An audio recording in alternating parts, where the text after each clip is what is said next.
Hola, ¿cómo estás? Vamos a dar comienzo a una clase de matemáticas. Hoy vamos a resumir en cuatro ejercicios de la guía prácticamente tres temas que son interesantes, importantes como para terminar de alinearnos con los conocimientos para el parcial que se avecina ya ahora próximo al 24 de junio.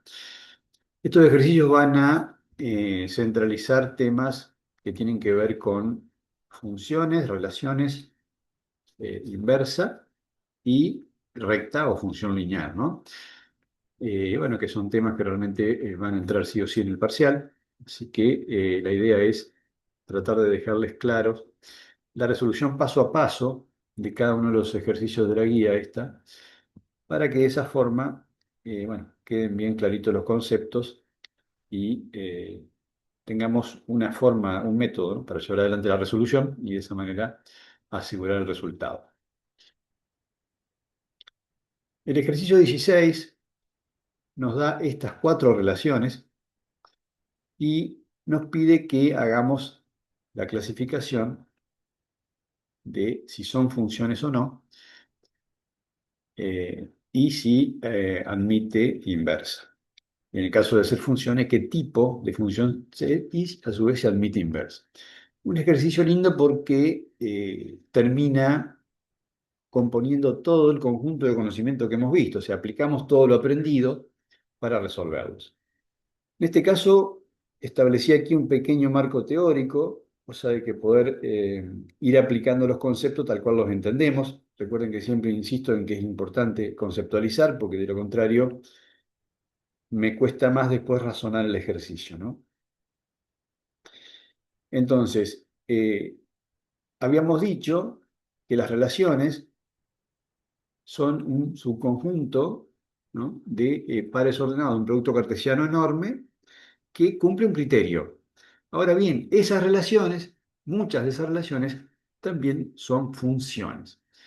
Y que para que digamos que una relación es función, debía existir o debía comprobarse, ¿no?, la existencia, tanto la existencia como la unicidad. Es decir, el principio de existencia y el principio de unicidad. Existencia quiere decir que del conjunto de la izquierda, del conjunto de partida, sale una flecha, ¿eh? Es decir, hay una relación que se origina en el conjunto de partida, de cada uno de los elementos. Eso quiere decir que hay existencia. Y unicidad es que solamente sale una única flecha. Es decir, no puede haber un par ordenado en los cuales estén involucrados dos elementos del conjunto de partida con alguno del conjunto de llegada o el de la derecha, ¿no? Entonces, eso es como primera parte que tenemos que tener claro, ¿no? Primero voy a mirar para saber si es función el conjunto de la izquierda, o sea, el dominio, o el conjunto de partida. Luego, para saber si es función, o sea, si veo, confirmo existencia y unicidad y veo que es función, entonces tengo que saber qué tipo de función. Para saber qué tipo de función, tengo que mirar el conjunto de la derecha, ¿no? Y en ese caso, para saber si es inyectiva, tengo que saber si todos los elementos del conjunto de partida o dominio tienen imágenes distintas en el de la derecha. En este caso, el de la inyectiva, pueden sobrar elementos en el conjunto de llegada. En el de la derecha pueden sobrar elementos. Pero sí, todos los elementos del de la izquierda tienen que tener imágenes distintas. O sea, no puede haber dos elementos que confluyan en una única imagen. En cambio, para ser sobreyectiva, todos los elementos del conjunto de la derecha o del de llegada deben tener una correspondencia con una flecha. Al menos una, ¿no? Puede haber más. En ese caso, sí puede haber más. Pero no pueden sobrar elementos vacíos. Entonces, ahí es donde está la diferencia, ¿no? Y para la biyectiva es cuando cumple ambas funciones. Tanto es inyectiva como sobreyectiva. Y la función inversa va a ser aquella que eh, se admite cuando la función es biyectiva. Ahora, entrando en cada uno de los ejercicios, vamos teniendo aquí para desarrollar, vemos que el primero tiene esta relación con esos tres pares ordenados, 3 5 4 6 y 5 8. Aquí conviene hacer el diagrama de Venn, por más que no me lo pida el ejercicio, es preferible hacerlo, porque de esa forma visualmente me ubico mejor. Entonces rápidamente me doy cuenta que sí que es una función.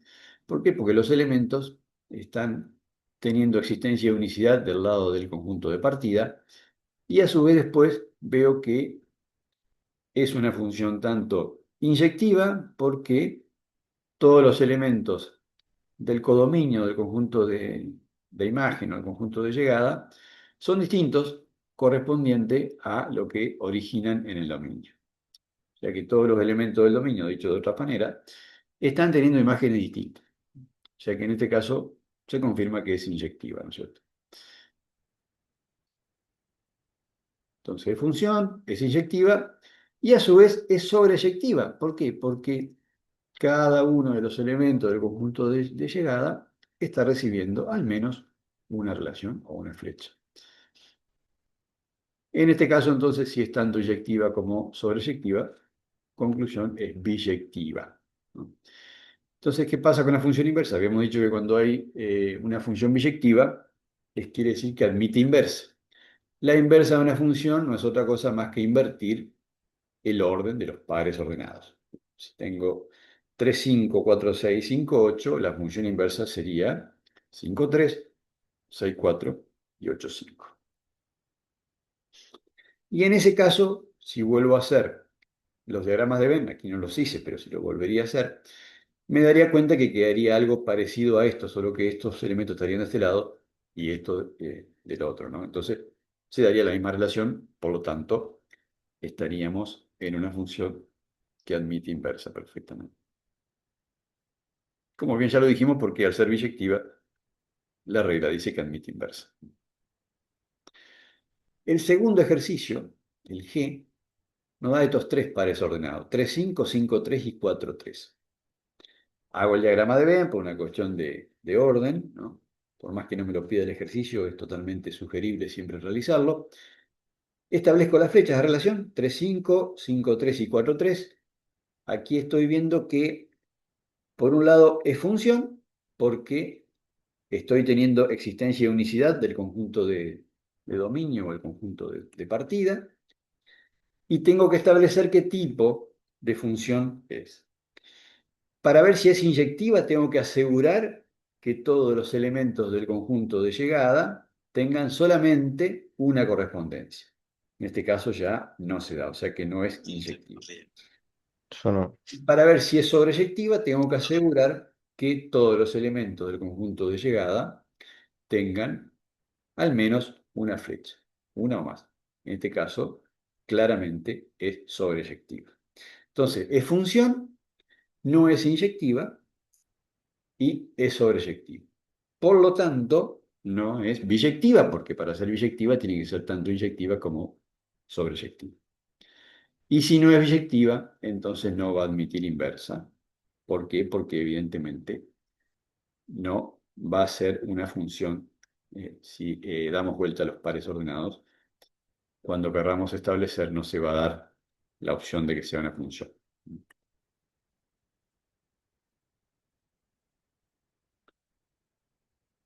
No existe inversa como función. El ejercicio H. Tenemos los pares ordenados 3 5 4 6 y 3 4. Establezco las flechitas 3 5 4 6 y 3 4. Aquí estamos teniendo un problema porque no estamos cumpliendo con el principio de unicidad, porque están saliendo dos flechas relacionadas del elemento 3. Existencia sí, porque salen flechas, pero me complica la unicidad en uno de los elementos, por lo tanto, no es una función, entonces no puedo establecer ya qué tipo es tampoco, no se clasifica el tipo, y por supuesto no existe función inversa porque no tengo tipo de función biyectiva establecida. Fíjense qué claridad me da el diagrama, ¿no? O sea, es mucho más simple, al menos para mí, lo veo que es gráficamente más visual, más simple. Y el último ejercicio, creo que es este, sí. Después tenemos un pequeño resumen final. El último ejercicio que tenemos para analizar relaciones, funciones, tipo de funciones y a su vez si hay admisión de inversa, es este que propone el par ordenado 1 menos 1, 2 menos 2, 3, 3 y 3 menos 2. Entonces, coloco en el conjunto de dominio, el de la izquierda o el de partida, todos los elementos X, que son los de la izquierda de cada par ordenado, y en el de la derecha coloco los elementos de la derecha, ¿no? Fíjese un detalle que no se repiten los elementos. O sea, si el menos 2 está usado dos veces, no repito como elemento, porque son únicos, ¿no? En las relaciones. Y aquí voy haciendo la unión de las flechas. 1 menos 1, 2 menos 2, 3 3 y 3 menos 2. Definitivamente, otra vez estoy en un problema que me está incumpliendo el criterio de unicidad. Existencia se da perfectamente porque cada uno de los elementos del conjunto de partida está teniendo una salida de relación, pero en el 3 me están saliendo doble, por lo tanto no hay unicidad. Entonces ya, si bien es una relación, no es función.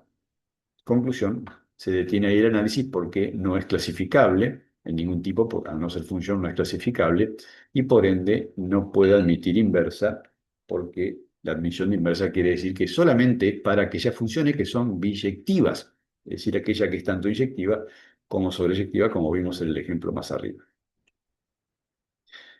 Pequeño resumen final de estos cuatro ejercicios del ejercicio 6 de la guía. Recuerden que estamos haciendo, en este caso, el ejercicio 16 de la guía para repasar todos los temas estos que son completos de funciones y relaciones, clasificación inversa.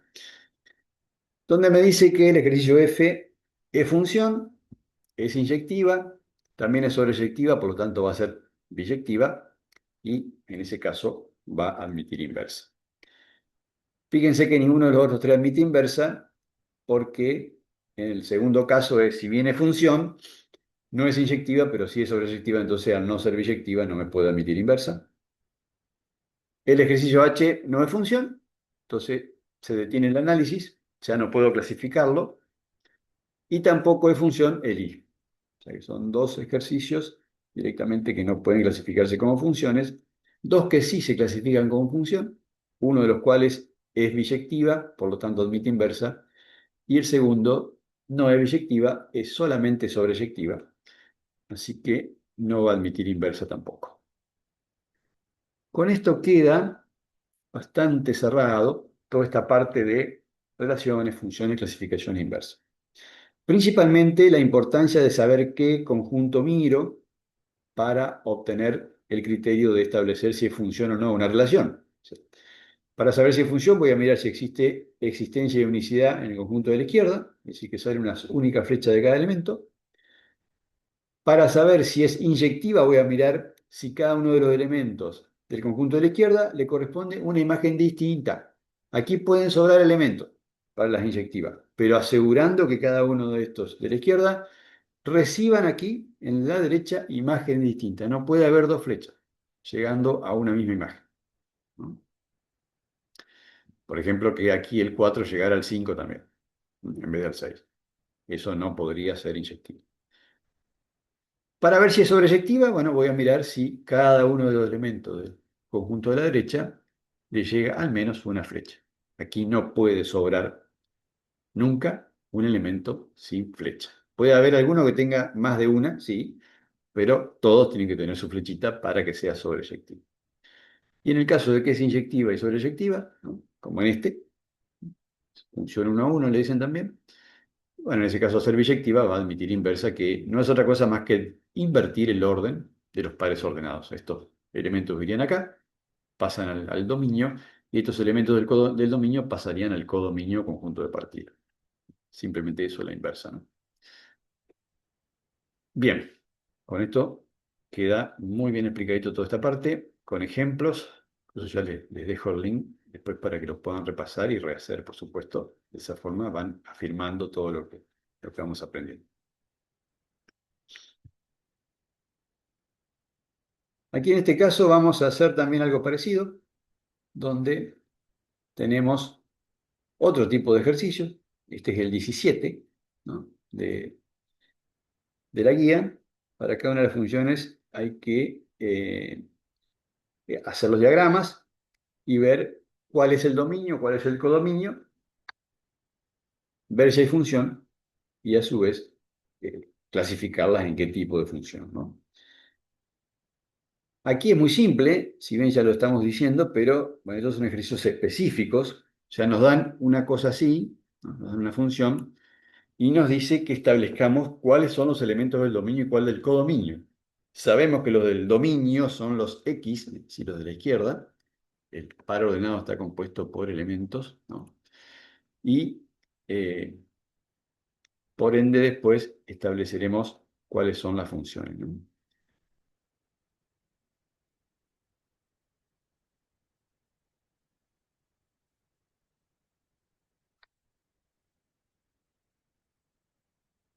Sobre el ejercicio.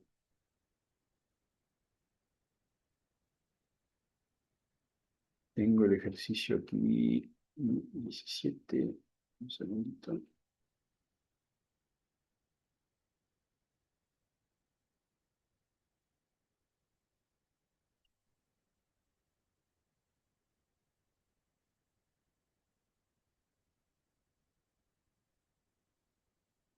Aquí están los gráficos originales, ¿no? Y de aquí surge los mismos gráficos que están detallados, ¿no?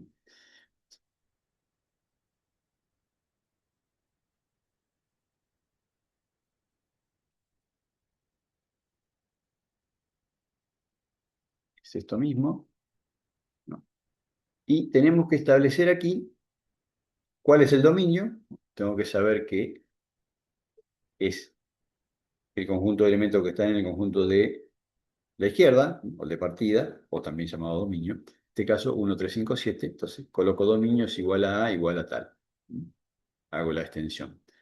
Una manera de responderlo para que quede claro que estoy sabiendo cuál es el dominio de la relación, ¿no? El codominio, conjunto de llegada, o la imagen que también le dicen, o el de la derecha, 2, 6, 10 y 7. Se establece de esta forma también la respuesta.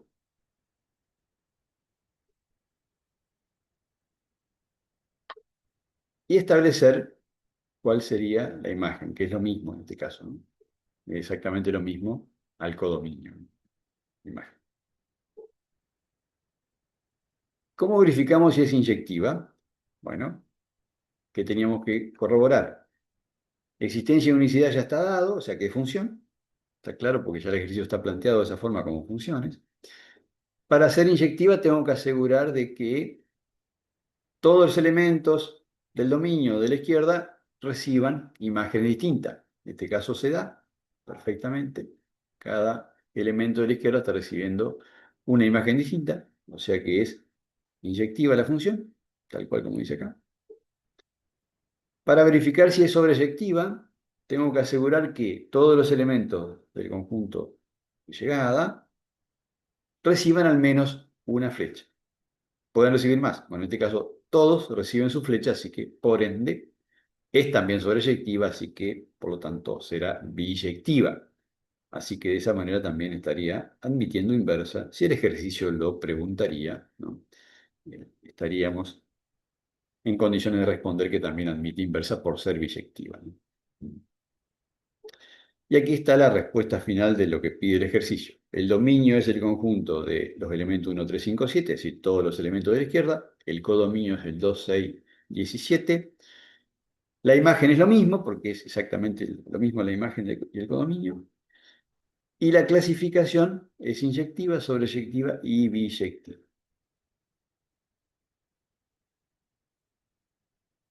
Tenemos otro ejercicio similar, ¿no? Pero con una particularidad que aquí hay un elemento que no recibe ninguna flecha, ¿no? Entonces, en este caso, si tenemos que establecer si es función, sí, ya se da, unicidad y existencia perfectamente.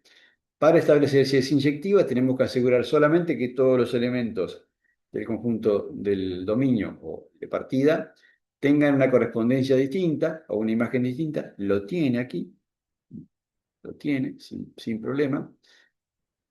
Y se da el caso que le digo que pueden sobrar, por ende es inyectiva, porque lo único que tengo que verificar para que sea inyectiva es que todos los elementos del dominio reciban una imagen distinta. El resto de los elementos no me importa. Aquí ya es inyectiva. En cambio, sobreyectiva no puede ser. ¿Por qué? Porque todos los elementos del codominio, para que sea sobreyectiva, deben recibir al menos una flecha. Y aquí hay uno que no recibe. Conclusión, no es sobreyectiva la función esta que estamos hablando. Por tanto, no será biyectiva, ¿no? Tal cual. Para ser biyectiva debe ser ambas, tanto inyectiva como sobreyectiva. Yo entiendo que la mejor forma de no errarle con esto es analizando de esta forma, ¿no? Existencia de unicidad por un lado, o sea, de todos los elementos del dominio sale una flecha, solo una. Para ver si es inyectiva, aseguro que todos los elementos del dominio reciban una imagen distinta. No puede haber nunca llegando doble flecha de este lado. Y para ser sobreyectiva, todos los elementos del de la derecha, todos los elementos, tienen que tener al menos una flecha. Pueden tener más, pero todos tienen que tener una o más flechas llegando. De esa forma, me pareció lo más simple, lo más didáctico como para aprendérselo y no errarlo en el examen, lo cual, por supuesto, es el objetivo, ¿no? Aprobar el parcial para poder salir adelante con matemáticas y seguir en la carrera con las otras materias. Por supuesto, también están ansioso por terminar y aprobarla, ¿verdad? Y aquí está la conclusión de lo que acabamos de decir. Es solamente inyectiva la función. Bueno, aquí yo les vuelvo a repetir esto que les estoy diciendo, para que les quede. La idea de esto de grabar este videito es que vaya quedando claro la forma conceptual de cómo evitar errarle en esto, ¿no? Cómo evitar conceptualizar mal algo y que después me arrastre el error todo el ejercicio y me salga todo mal, ¿no? Entonces la idea es establecer caminos bien reales y más que nada precisos de resolución de problemas. Porque esto es lo que van a usar en su futuro cuando finalicen la carrera y trabajen como analizadores, como programadores, como maquetadores, bueno, lo que sea que les guste realizar dentro de la industria.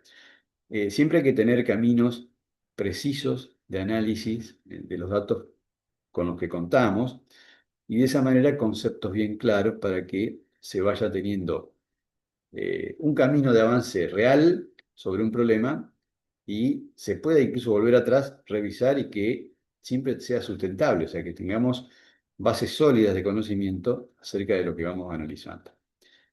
Este es un lindo entrenamiento para eso porque es algo que se usa todo el tiempo en el sector IT cuando necesitamos evaluar en base a los datos que tenemos disponibles cuáles serían los posibles escenarios para resolución de distintas problemáticas que se presenten. Generalmente son problemáticas que necesitan automatización, es decir, problemáticas que se solucionan agregando software, agregando automatización, agregando procesos y demás, todo lo que tiene que ver con informática. Bien, dejando un poco atrás ya todo lo que es producto cartesiano, relaciones, funciones, clasificación y función inversa, que ya quedó bien explicado con esos dos ejercicios de varios ítems, que estuvo muy lindo porque ya prácticamente cubre todo.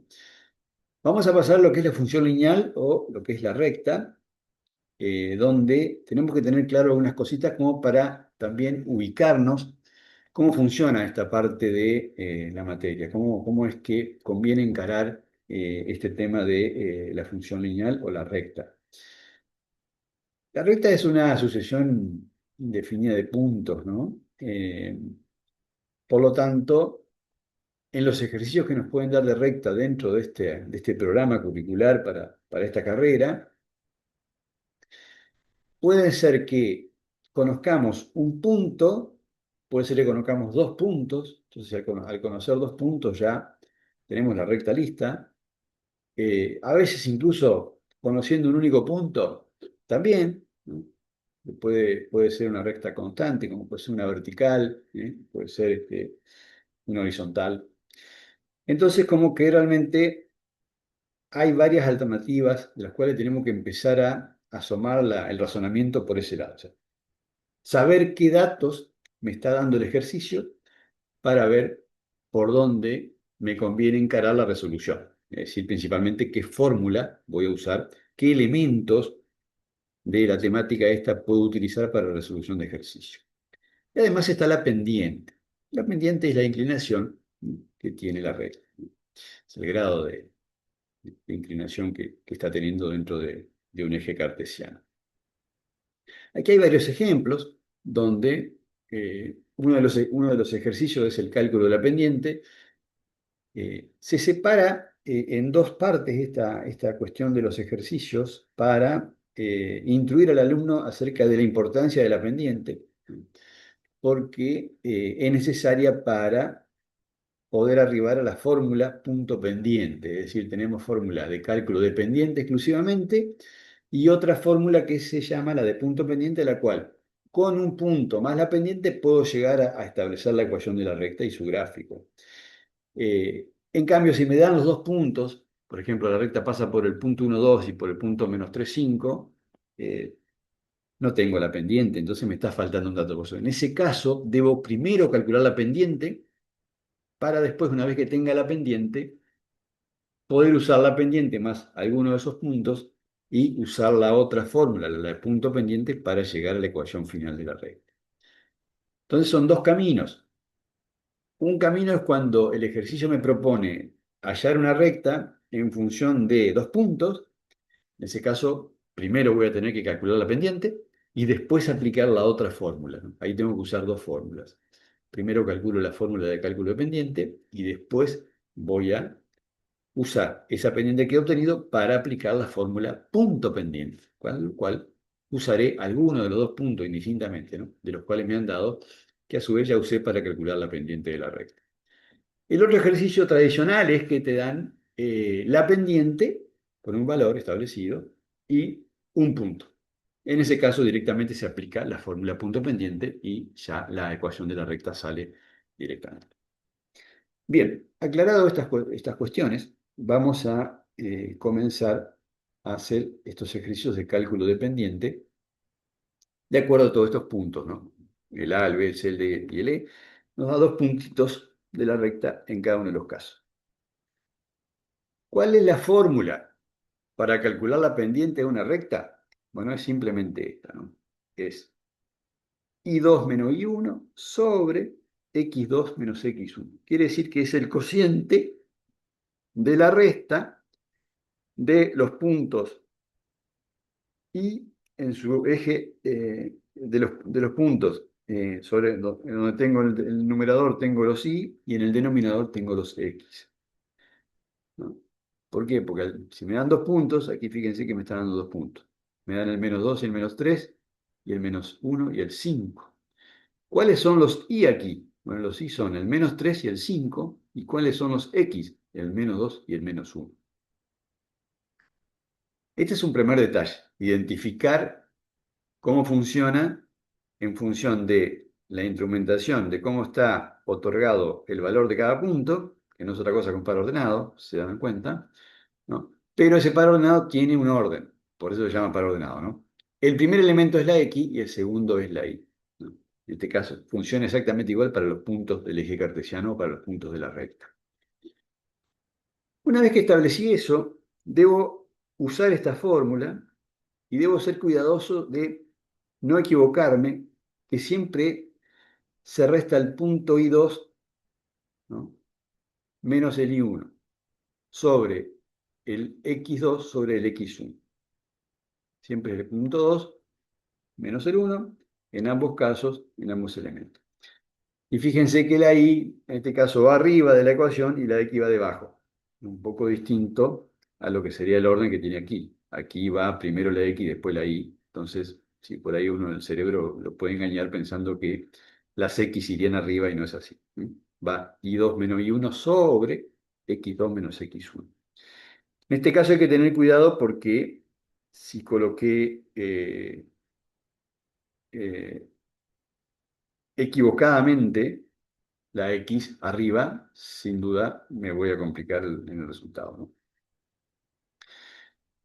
Conclusión. Para poder obtener la pendiente de la recta que la voy a necesitar para calcular la ecuación, con la fórmula punto pendiente, que es I igual a mx más b, esa va a ser la recta que voy a obtener. Voy a necesitar primero calcular la pendiente y para eso hago m, que es la pendiente, igual a I2 menos I1 sobre X2 menos X1.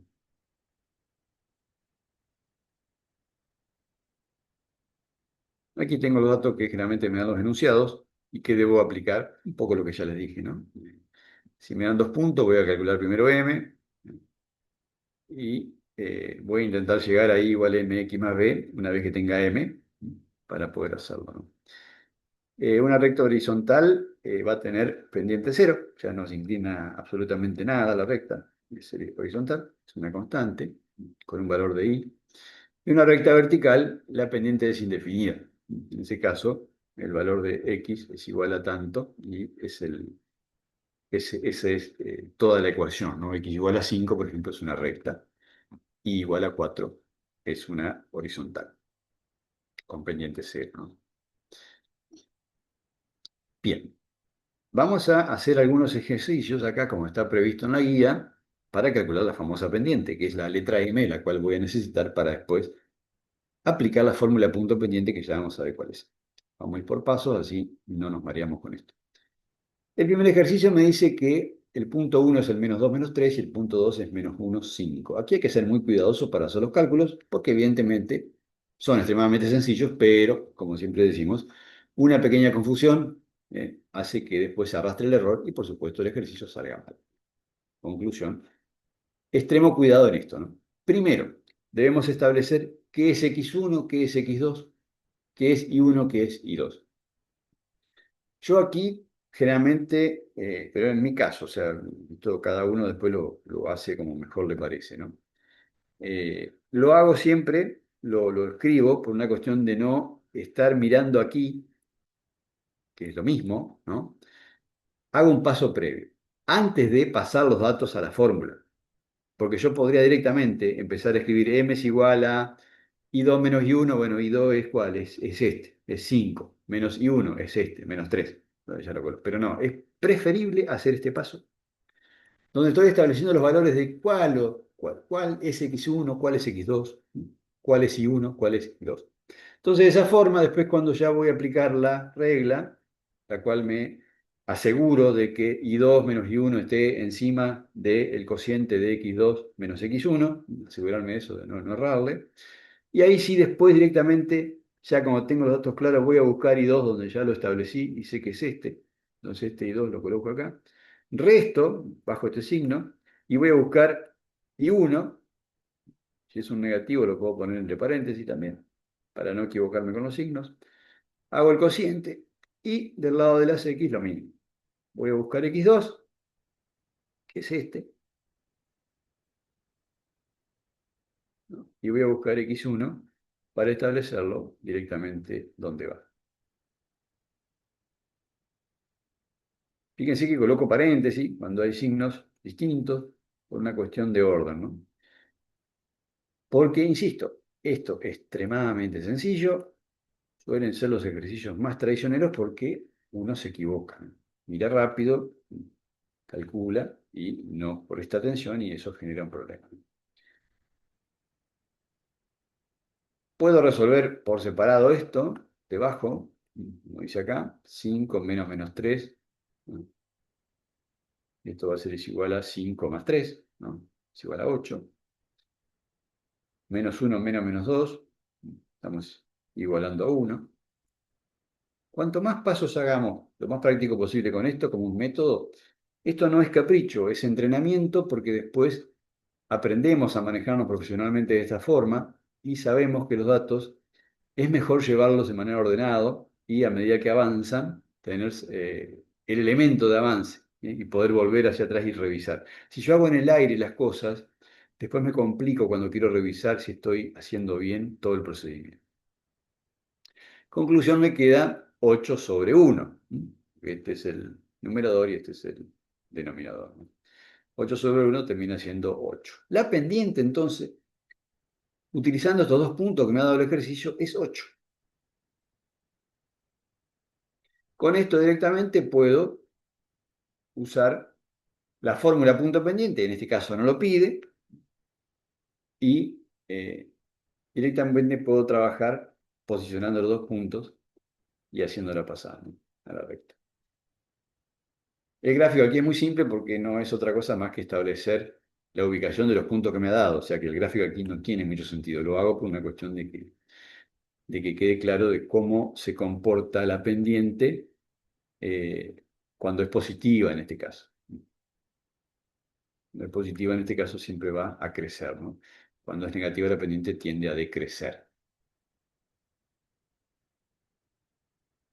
Insisto que la recta no es difícil de graficar cuando tenemos los dos puntos, porque, bueno, insisto, ya están los dos puntos, o sea, no hay más nada para hacer, ¿no?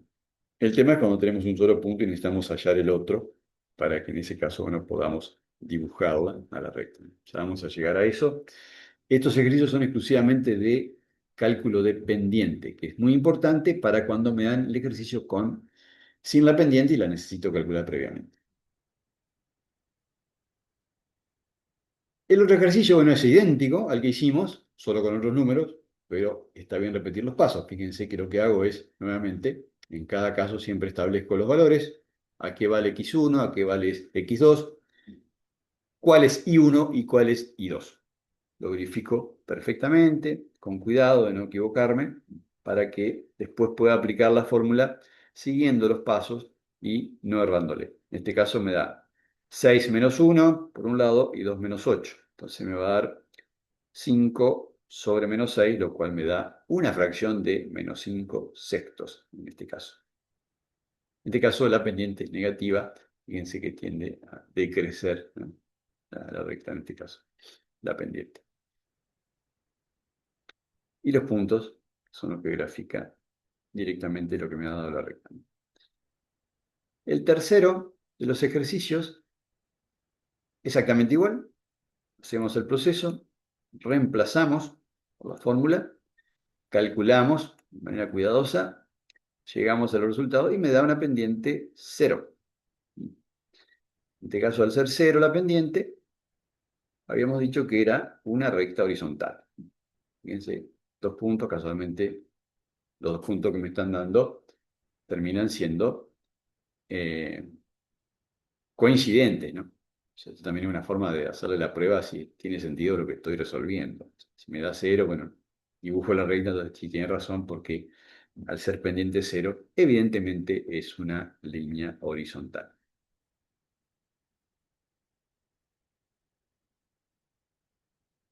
Y el último ejercicio creo que es, sí, bueno, exactamente igual. Esto les recomiendo que lo hagan a cada uno, porque por más que sean idénticos, tienen números distintos y, bueno, por supuesto, resultados distintos, y que agiliza más que nada asegurar el método, ¿no? Asegurar que el método nos quede grabado, cuál es el mejor funcionamiento. Repetir la fórmula: m es igual a i2 menos i1 sobre x2 menos x1. Hacer los reemplazos de los valores, previa anotación aquí de cuáles son los argumentos claros que voy a usar. Todo esto son formas de trabajo después que la van a usar mucho en programación. Por eso insisto yo en el entrenamiento acerca de estos métodos, de estos pasos para llevar adelante. En este caso, después de los cálculos, me termina dando -1, la pendiente, otra decreciente, ¿no?, la pendiente que decrece con los puntos ya establecidos. Hay otro ejercicio más. En este caso da 9 octavos. Bien. Creciente, decreciente, bueno, todo lo que es el resumencito de lo que estamos hablando, como para que puedan llevar adelante la resolución de cada uno de estos ejercicios e ir mirando de reojo acá si hay dudas. Lo van a hacer primero con ayuda y después sugiero que lo hagan sin mirar, cosa de poder saber si ya están en condiciones de avanzar completamente con el tema. Bueno, esto es lo que es el tema de la pendiente, que, como bien dije, es necesario para poder calcular ya ejercicios más complejos, ecuación de la recta y gráfico, donde en este caso nos dan la pendiente y un punto. Fíjense, acá ya nos están dando la pendiente, o sea, lo que calculamos, y un punto solamente. Pero puede ocurrir que nos den el ejercicio, este anterior, ¿no? Y que después, con la pendiente, usemos cualquiera de estos dos puntos para calcular la ecuación de la recta de la forma punto pendiente, es decir, de la forma I igual a mx más b, de la forma tradicional sería, ¿no? Eh, la punto pendiente es esta, perdón. I igual a I menos I1 es igual a m multiplicado a x menos x1. Esto es cuando me dan m, entonces utilizo ese puntito que me dieron, que es el 1 solamente, no hay x2 ni i2 aquí, solamente hay x1 e i1, pero tengo m. Entonces, esta es la fórmula que voy a usar para la que se denomina punto pendiente, cuando me dan la pendiente más un punto. ¿Qué voy a lograr con esto? Voy a obtener un resultado de esta manera. I es igual a mx más b. Por ejemplo, I es igual a 12x más 5, una ecuación de la recta. Después vamos a ver cómo se dibuja esto, cómo se hace para llevar al gráfico cartesiano. Así que, bueno, aquí están también un poquito de resumen, repetido prácticamente lo que le hice en el otro. Y aquí vamos a dar directamente la resolución del ejercicio para no eh, equivocarnos. Debemos hacer estos pasos. Primero establecemos qué datos tenemos. Tenemos m, ¿no? Que es la pendiente, menos 2 en este caso. Tenemos i y tenemos x, que es un punto. I1 y x1. Menos 1 y menos 4 en este caso. Aquí hay que tener cuidado de no equivocarse, o sea, asegurarse que el x sea el menos 1, el menos 4 sea el i1. ¿Por qué? Porque realmente ahí ese error hace que después se arrastre y por supuesto salga cualquier cosa, ¿no? Vamos a hacer la formulita de la punto pendiente, que es i menos i1 es igual a m multiplicado a x menos x1. Esto también es complejo de equivocarse porque a veces colocamos eh, el x1 aquí, menos x, y no es así. X menos x1. Reemplazo los datos, pues ya los tengo separaditos para no errarle. Me queda i menos menos 4 es igual a menos 2x menos menos 1. Voy dejando los espacios, los paréntesis, como para no errarle, pues en el análisis.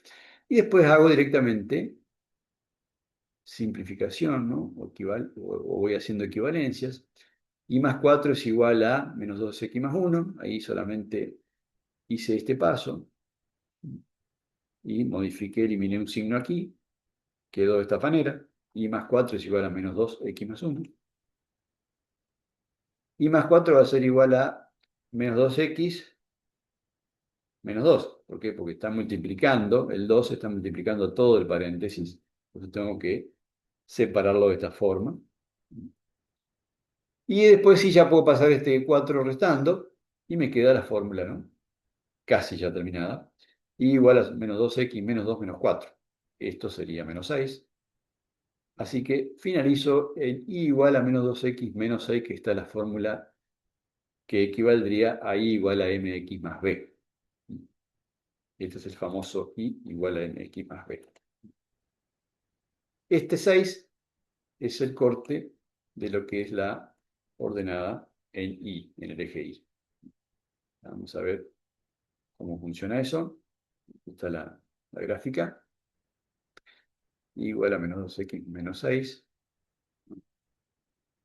Quiere ser que i es el menos 6. Fíjense.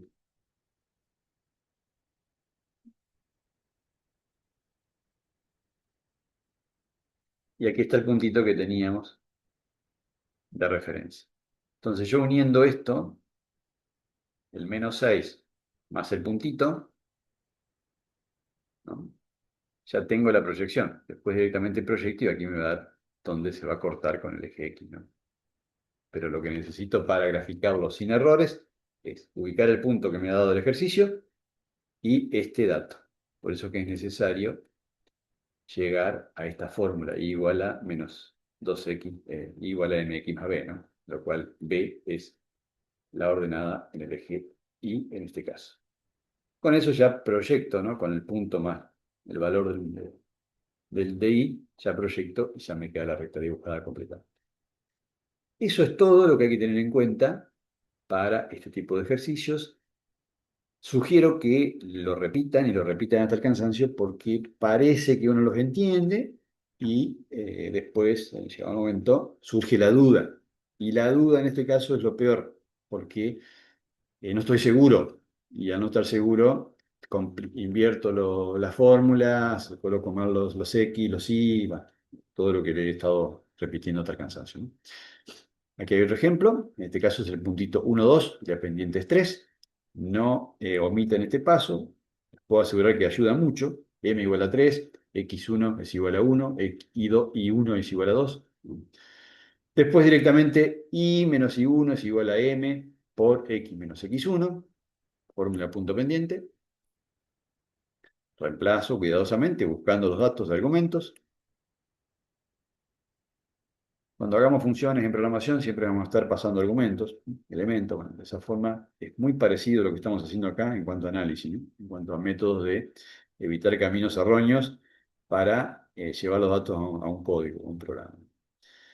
Paso 3 voy a reemplazar, como ya hicimos, los valores. Calculamos, despejamos, bueno, llegamos a y igual a 3x menos 1. ¿Qué quiere decir aquí? Que el menos 1 va a ser el dato que voy a tener que dibujar en y, ¿verdad? Entonces, busco menos 1 en y. El eje cartesiano es, el y es el que está vertical y el x es el que está horizontal, ¿verdad? Hacia la derecha del x es positivo, hacia arriba del y es positivo, hacia la izquierda del x, como la recta numérica, es negativo, y hacia abajo en el y es negativo. Eso me había faltado aclarar por si alguno por ahí tiene dudas. Es la forma en que ubicamos aquí los puntos, ¿no?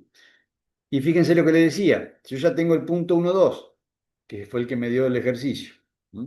Entonces, ¿qué hago? Busco el 1, 2. Busco x1, que es acá, y el 2 en y lo marco el puntito.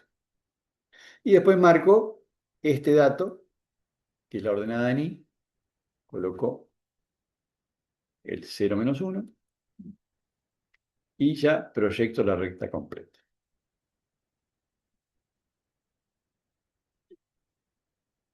Aquí hay un caso con pendiente 0, ya que esto va a ser una horizontal.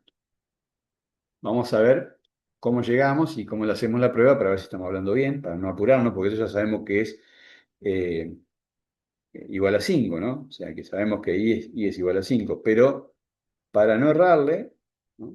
Para no errarle, menos 5 sería en este caso, vamos a hacer los procesos, ¿no? Entonces el punto que me da es 2 menos 5. Rápidamente me dice, si lo quiero hacer rápido, ¿no? Me dice que y es igual a menos 5, pero ¿por qué? Porque sabemos que la pendiente 0 me da una recta horizontal. Entonces yo rápidamente puedo saber de que este va a ser todo el valor que tengo que tener en cuenta. Ahora bien, para no ahorrarle y hacer todo el proceso y saber si estamos hablando de lo mismo, puedo hacer todo este procedimiento donde calculo, por medio de la punto pendiente, la fórmula punto pendiente, calculo, pero con pendiente 0. Entonces, y menos 5 igual a 0, que esto es m, por X, entonces acá me queda 0 enseguida. Listo. Entonces me queda I más 5. Paso acá negativo y me queda igual a 5. Exactamente el resultado que puedo inferir cuando tengo claras las reglas. Si no tengo claras las reglas, hago el procedimiento y llego a lo mismo. Y igual a menos 5, que tengo que hacer, buscar el menos 5 acá. Y eso es todo. Más el puntito, que ya tengo dado, me da perfecto una horizontal, con pendiente 0. Otro ejercicio con punto 4,2. En este caso la pendiente es indefinida, o sea que estamos frente a una vertical. Vamos a ver si es cierto. 4,2 el punto. X es igual a 4. Perfecto. Hago 4,2 y marco 4. También es una forma de verificarlo, ¿no? Si me da el 4,2, 4x y 2 de y, lo marco.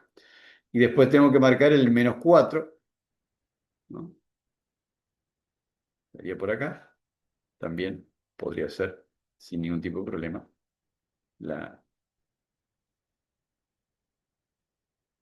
famosa, perdón, después tengo que marcar el 4, perdón, que está aquí.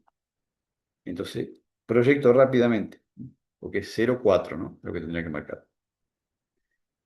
Eh, y de esa forma ya me queda dibujada la vertical con pendiente indefinida, se le denomina en estos casos, cuando es una vertical directamente. Bueno, con esto dejamos totalmente cubierto una gran parte ya de recta. Para la próxima clase vamos a avanzar con algunos otros ejercicios donde, además de esto, se puede dar un dato, por ejemplo, que la pendiente de una recta es desconocida, pero te da la ecuación de una recta de la cual es perpendicular a otra. Entonces, de esa manera vamos a aplicar otras reglas que se aplican en el caso de las pendientes para rectas paralelas, para rectas perpendiculares y demás. Y vamos a hacer ejercicios que tengan que ver con eso. Para este caso estaría bien hasta acá que hagan todos estos ejercicios practicados una y dos veces, como siempre les repito que es lo ideal. Cosa de tomarle confianza y llegar a los resultados, hacer los gráficos y ver si todo tiene sentido y después comprobar si realmente los resultados están correctamente. Estos son ejercicios de la guía, así que está bueno que lo puedan practicar directamente. Así que lo dejamos por acá, en lo que es la grabación, y vamos a preguntas si alguno ha quedado con dudas. Gracias, hasta la próxima.